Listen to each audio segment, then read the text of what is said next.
राधे राधे। जय श्री कृष्णा। आज की वीडियो में आप सभी का स्वागत है। आज की वीडियो में हम बात करेंगे कार्तिक महीने के बाद आने वाले मार्गशीर्ष यानी कि जिसे हम अगहन महीना भी कहते हैं। यह अगहन महीना 6 नवंबर से शुरू होकर 4 दिसंबर तक है। इसकी महिमा भगवान विष्णु जी ब्रह्मा जी को बता रहे हैं और शिव पुराण में भी इसकी खूब महिमा बताई है। विष्णु जी कह रहे हैं कि इस महीने की महिमा अत्यंत ही गोपनीय है।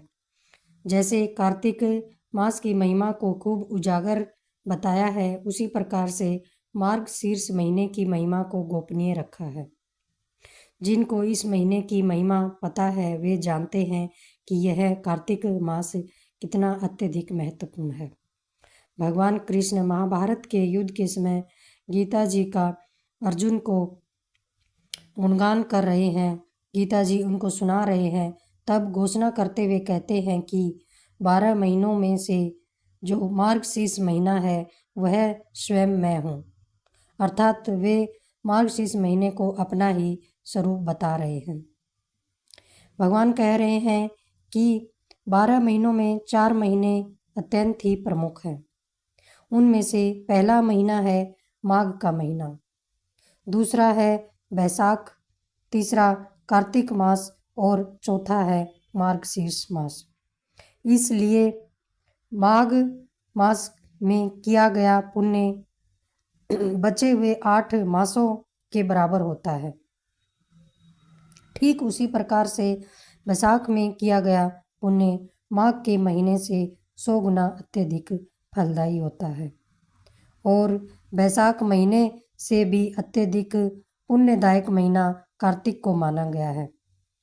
लेकिन कार्तिक से भी अत्यधिक 1000 गुना पुण्यदायक महीना मार्गशीर्ष को बताया है, जिसे हम अगहन महीना कहते हैं। यहाँ भगवान विष्णु ब्रह्मा जी से कह रहे हैं कि हे पुत्र, मैं तुम्हें यह ही अत्यंत ही गोपनीय रहस्य बता रहा हूँ।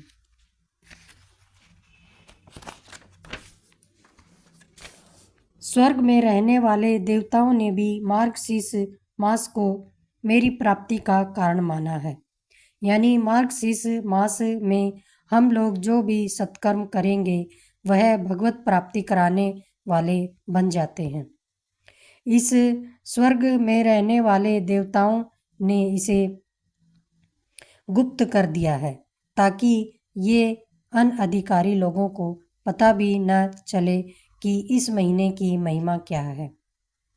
इसके बाद भगवान श्री हरि बता रहे हैं, जो मनुष्य मेरा भक्त है, जो मेरे प्राण है, उन्हें अवश्य ही यह मार्गशीर्ष महीना मुझे अर्पण करना चाहिए, अर्थात मुझे समर्पित कर देना चाहिए। मतलब वे इस महीने में जो भी व्रत उपवास करें सब मेरे निमित्त करें। अब भगवान कह रहे हैं,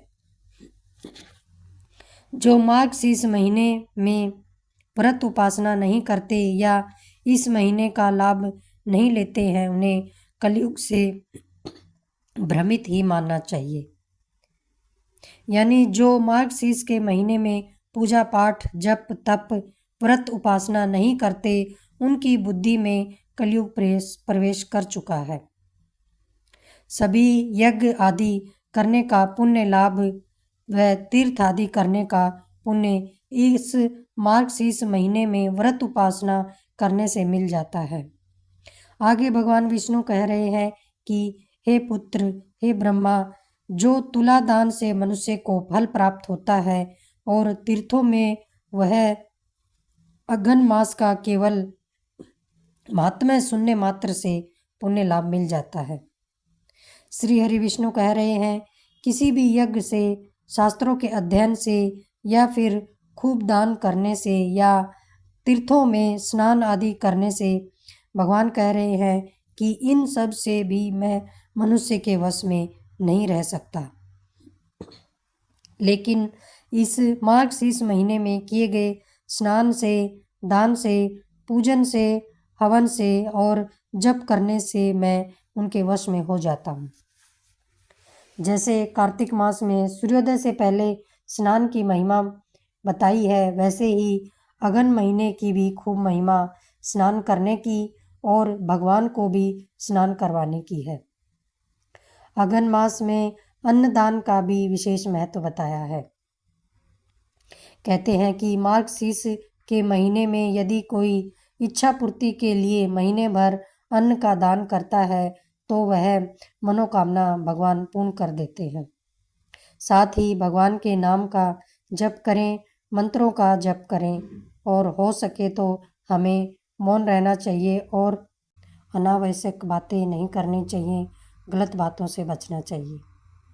कुल मिलाकर हमें भगवान की साधना व नाम जप करके इस महीने का अत्यधिक लाभ लेना चाहिए। आज की यह वीडियो कैसी लगी आप सब मुझे कमेंट करके अवश्य बताएं। राधे राधे।